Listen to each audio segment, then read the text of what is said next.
Kali ini kita akan membahas mengenai buku besar penutup atau menutup buku besar. Di materi sebelumnya kita sudah pelajari bagaimana menyusun jurnal penutup, di mana jurnal penutup hanya kita khususkan untuk menutup akun-akun nominal atau akun-akun sementara seperti pendapatan, beban, prive, saldo laba, atau rugi. Nah, pada akhir periode akuntansi, suatu perusahaan atau organisasi ekonomi harus memposting atau memindah bukukan jurnal penutup ke buku besar. Hal ini dilakukan karena perusahaan harus menutup atau menihilkan akun-akun nominal seperti akun pendapatan, beban, prive, dan saldo laba atau rugi.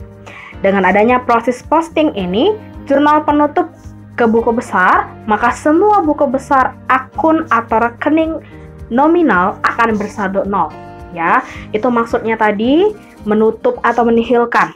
Jadi setiap akun buku besar untuk akun nominal akan otomatis bersaldo nol. Sedangkan akun atau rekening real seperti harta, utang, modal akan bersaldo sesuai dengan kondisi yang sebenarnya.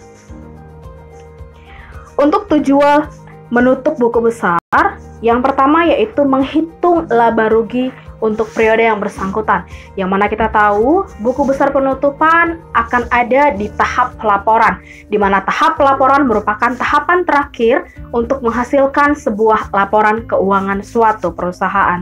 Kemudian yang kedua, mendapatkan neraca akhir atau ia sebut dengan neraca saldo setelah penutupan, yang mana neraca tersebut akan menjadi neraca awal di tahun berikutnya. Kemudian ada beberapa langkah penutupan yang harus kita lakukan. Yang pertama, menyusun jurnal penutup, ya, di mana dalam jurnal penutup akan dibalik posisinya dari saldo normal. Contoh pendapatan. Pendapatan memiliki saldo normal yaitu di kredit. Ketika kita susun ke dalam jurnal penutup, maka posisinya akan dibalik menjadi di debit, menjadi pendapatan di debit dan kreditnya adalah ikhtisar laba rugi. Kita ambil satu contoh lagi, beban. Beban bersaldo normal di debit. Nah, ketika kita susun dalam bentuk jurnal penutup, maka posisinya dibalik menjadi di kredit. Maka jurnal penutupnya ikhtisar laba rugi di debit dan di kreditnya beban. Nah, untuk prive bagaimana, Miss? Sama. Jika prive bersaldo normal seperti beban yaitu di debit, maka pada saat kita menyusun jurnal penutup posisinya dibalik, ya, prive di kredit, tetapi di debitnya bukan ikhtisar laba rugi tetapi modal. Kenapa modal? Karena modal akan berkurang ketika ada prive dan akan bertambah ketika ada laba. Bagaimana dengan rugi? Ya, kalau untuk rugi sama, modal juga akan berkurang. Kemudian untuk langkah-langkah penutupan ini, bolehkah kita kerjakan terlebih dahulu semua jurnal baru kita posting, atau harus menyusun jurnal penutup dulu baru kita pindahkan jurnal penyesuaian? Nah, sebenarnya ini fleksibel. Ada perusahaan yang menyusun jurnal penutup dulu, kemudian dia posting, ya, jurnal penyesuaian, jurnal penutup ke akun besar. Ada juga perusahaan yang sudah memposting terlebih dahulu jurnal penyesuaiannya sebelum menyusun jurnal penutup. Kemudian langkah ketiga yaitu memindahkan jurnal penutup ke akun buku besar. Yang terakhir, memberikan double underline atau 2 garis bawah pada setiap saldo akhir akun nominal. Seperti pendapatan, contohnya pendapatan saldonya 0. Maka di bawah 0 kita berikan double underline atau 2 garis bawah.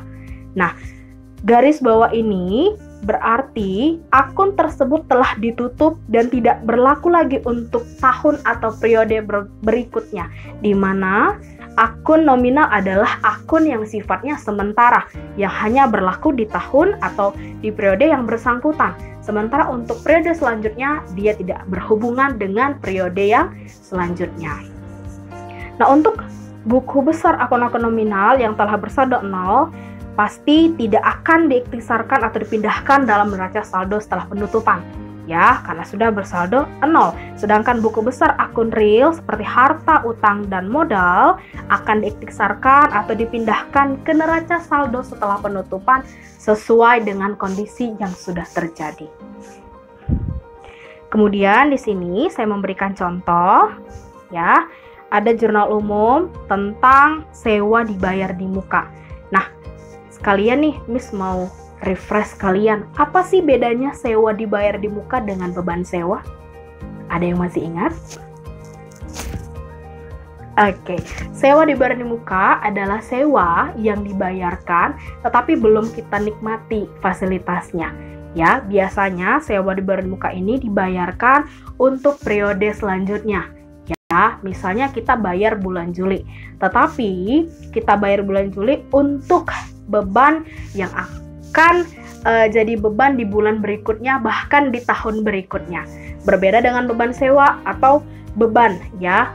Beban itu kita gunakan atau kita nyatakan sebagai beban ketika sudah kita nikmati fasilitasnya.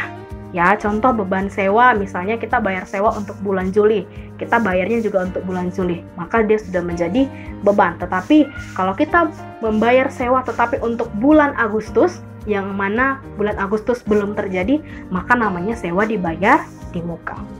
Kemudian ada jurnal penyesuaian, ada jurnal penutup. Kita lakukan posting, sama seperti posting buku besar yang dari jurnal umum. Ya, kita isikan dulu nama akunnya, beban sewa, kemudian nomor akunnya 519. Ingat, nomor akun tidak perlu dihafal karena setiap perusahaan punya ketentuannya masing-masing. Ya, ada yang menggunakan huruf kapital, ada yang menggunakan angka Romawi, dan ada yang mencampur adukan keduanya. Kemudian kita terangkan tanggalnya, ya. Beban sewa, kebetulan di jurnal umum tidak ada beban sewa, berarti kita langsung ambil dari jurnal penyesuaian, yaitu beban sewa di tanggal 31, keterangannya penyesuaian, referensinya adalah AJP strip 1, ya, jurnal penyesuaian halaman 1, kemudian kita postkan angkanya, ya, beban sewa itu di debit 200.000, kemudian di saldo isinya adalah selisih antara debit kredit atau dua kolom sebelumnya, di mana ketika sejenis ditambah dan tidak sejenis dikurang, ya.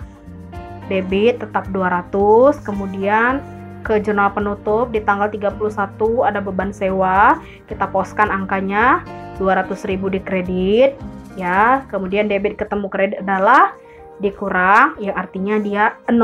Nah, kita berikan double underline. Nah, RP0 yang terdapat dalam kolom saldo debit adalah saldo akhir dari beban sewa dan diberi double underline. Ya, jangan lupa beri double underline sebagai tanda bahwa buku besar telah ditutup dan tidak berlaku untuk periode berikutnya. Paham? Oke. So, selanjutnya mari kita kerjakan latihan atau soal latihan untuk pertemuan pertama yang sudah Miss sediakan di link Google Drive berjudul soal latihan khusus mata pelajaran akuntansi kelas 11 IPS. So, see you next time and bye-bye.